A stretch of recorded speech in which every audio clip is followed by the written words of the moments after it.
నాన్నకి నేను అన్నం పెట్టను. నేను పెట్టను. పెట్టనంటే అమ్మ కొడతావా?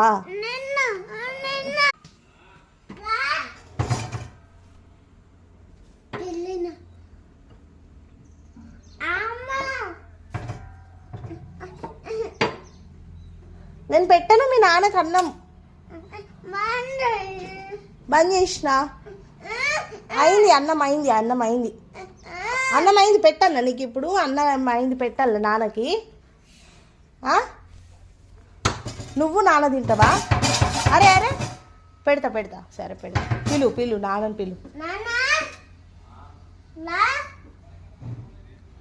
ఎందుకు పిలుస్తున్నావు నాన్నని? నేను పెట్టా అని చెప్పినా కదా. పెట్టా నేను పెట్టా. కొడుతున్నావా? అరే అరే